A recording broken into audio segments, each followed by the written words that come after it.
Ձեր ուշադրությունն եմ ցանկանում հրավիրել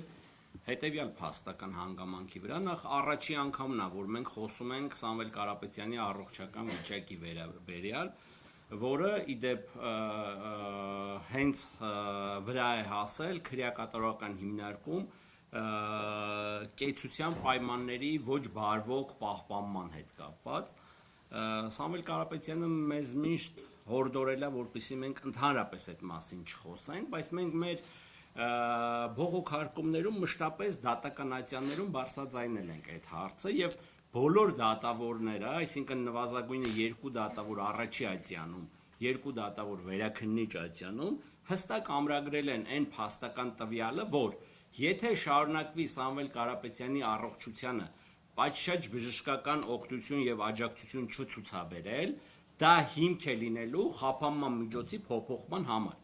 Եվ դատարանները 4 տարբեր դատավորներ, 2-ը առաջի ատյանում, 2-ը վերաքննիչ ատյանում արձանագրել են այդ հանգամանքը, որ վարույթն իրականացնող մարմնի խիստ պարտականությունն է անհապաղ հետևել առողջական վիճակին եւ անձին տրամադրել բժշկական պատշաճ օգնություն եւ սպասարկում,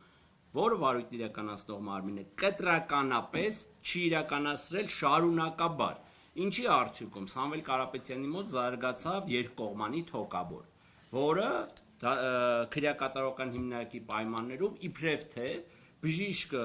իրականացնում էր բուժում եւ պարզում էր, որ ոչ մի խնդիր էլ չկա, բայց փաստորեն ստացվում է, որ քրեակատարական հիմնարկի բժիշկները իրենց ակնադիտական եղանակով հաղթահարում են MRT եւ ԿՏ սարքավորումներին եւ ոնց որ իզուր էին գիտնականները հայտնագործել այդ սարքերը։ Մենակ քրեակատարական հիմնարկի բժիշկները ամբողջությամբ բավարար էին, որ նման խնդիրներ բան անեին, էլի առողջական խնդիրներ կարողանային հայտնաբերեին։ Բայց այդտեղ կարևորը նաեւ հետեւյալ հանգամանքն է, որ ձեր ուշադրությունն եմ ցանկանում հրավիրել կիրառված սահմանափակումներին։ Օրինակ, որպեսզի պատկերացնեք, Սամվել Կարապետյանի նկատմամբ ավելի խիստ սահմանափակումներ է կիրառված տնային պայմաններում, քան նրա նկատմամբ դա գործում էր բանտային պայմաններում։ Օրինակ, Սամվել Կարապետյանը հիմա իրանց տնից չի կարող զանգել իր տղային կամ աղջկան, հարցնել, թե ինչպես է։ Այսինքն ամբողջությամբ սահմանափակված է այդ հարցը, որը որ բանտային պայմաններում կարող էր իրականացնել։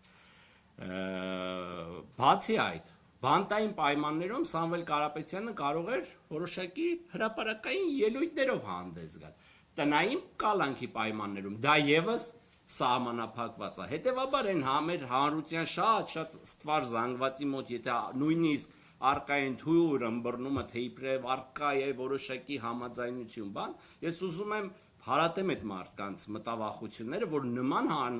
համաձայնություն գոյություն չունի, Սամվել Կարապետյանի դեպքում չի էլ կարող երբևէ գոյություն ունենալ։ Սա պարզապես, որ իր նկատմամբ կիրառվեց տնային կալանք, պայմանավորված էր զուտ իրավական այն գործիքակազմով, որ 4 դատական ատյաններում 4 դատավորներ արդեն իսկ ամրագրել էին, որ իր առողջական վիճակի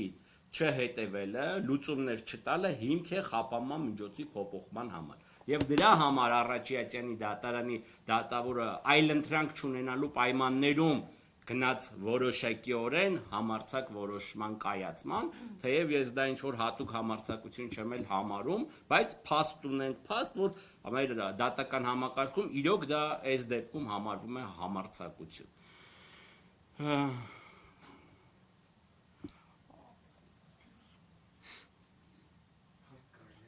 Մի վարքյան եսի մոտ նշում եմ արել։ Սամվել Կարապետյանը մշտապես քրեակատարական հիմնարկում գտնվելու պայմաններում դժգոհում էր խցի ցուրտ լինելու պայմաններից։ Ու մեզ արգելում էր, որ դրա մասին ինչ-որ հրապարակային ելույթներ ունենանք, եւ մենք մշտապես քրեակատարական հիմնարկի աշխատակիցներին, վարչության աշխատակիցներին, թե գրավոր կարգով, թե բանավոր կարգով խնդրում էինք, հորդորում էինք, որ ժողովուրդ ցուրտ է այս մարդու խուցը։ Խնդրում ենք ապահովեք բավարար ջերմաստիճան, ձեզանից ավել բան չենք խնդրում։ Մարդուն, ով ազգային բարերար է, այս երկրի համար ունի բազմաթիվ բարեգործություններ իրականացրած, դրանց մասին մեր հանրությունը ակներև գիտի, անկախ ցանկացած անձի կողմից տրված սուբյեկտիվ եւ մանիպուլատիվ գնահատականներից ինքը ազգային բարերար է ու երկրի համար մեծ բաներ ունի արած։ Ընդհանրապես իր խուցը պետքա ջերուցել։ Խնդրում ենք այդ ջերուցումը կամ շուտ միացրեք, կամ գոնե մի հատ այն էլեկտրական ինչ-որ սարքավորմամբ ջերուցենք։ Ոչ մի ձև չջերուցեցին Սամվել Կարապետյանի խուցը, այն աստիճան հասավ, որ վերջինս ունեցավ առողջական խնդիրներ, միշտ ուներ մշտապես մրսածություն, անդադար ինքը մրսում էր ու ոչ ոք չէր կարողանում հասկանալ, թե դա ինչից է։ Ու հասանք նրան, որ իր մոտ ախտորոշվեց երկկողմանի թոքաբոր, նաև հաստատվել է արդեն 2 օր առաջ կովիդի առկայությունը, որը բավականին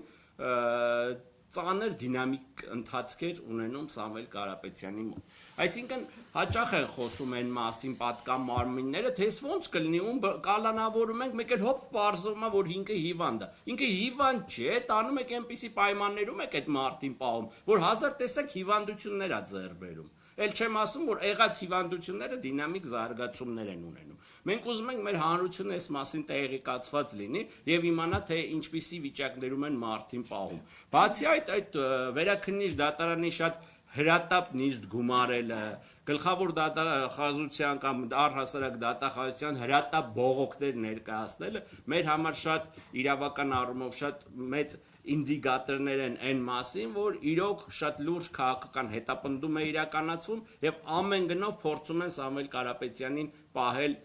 կալանքի տակ, թեև ինչպես նշեցի, տնային կալանքի պայմանները էլ ավելի խիստ են, քան բանտային պայմանները։ Պրոստը տանը բավարար ջերուցում Փառք Աստծո կարողանում ենք ապահովել։ Բացի այդ, ժողովուրդ ջան, այս հանգամանքի մասին էլ եմ ուզում իմանամ, հիմա շատերի մոտ հարց կառաջանա, ասեմ, բայց մարդը տենց բժշկական օգնություն չէին ցուցաբերում, փաստաբաններ եք, բա ինչի ինչ-որ գործողություններ չէիք անում, հա, հասկացանք, հրապարակայնորեն չէիք խոսում։ Մենք հանցագործության մասին նաև հաղորդում ենք տվել, այն իրավասու մարմինների նկատմամբ, անձանց նկատմամբ, ովքեր որ պետք է իրականացնեն այդ բժշկական աջակցությունը։ Մենք բազմաթիվ, այսինքն հատորներով գրություններ ունենք ուղարկած այդ անձանց, որ ապահովեք այս բժշկական միջամտությունը, բուժօգնությունը ապահովեք, որոնց մեծ մասին կամ չեն տրվել պատասխաններ, կամ տրված դեպքերում եղել են ինչ-որ հայավարի ասեմ, ցրողական լղոզած պատասխաններ, դրանով պայմանավորված մենք տվել ենք հանցագործության մասին հաղորդում, բայց այդ հաղորդումից ոչ ընթացքի վերաբերյալ որևէ տեղեկություն կա, ոչ էլ այս իրավակիրառ պայմաններում որևէ այսպես ասած ողջամիտ հույս ու հավանականություն ենք մենք տեսնում, որ այդ մարդիկ այս իրավակիրառ պայմաններում որևէ պատասխանատվության առաջ կկանգնեն, ինչը շատ դատապարտելի դրսևորում է։ Չեմ ցանկանում ձեր ժամանակը շատ ծանրաբեռնամ, այս մասին մենք շատ մեծ ասելիքներ ունենք,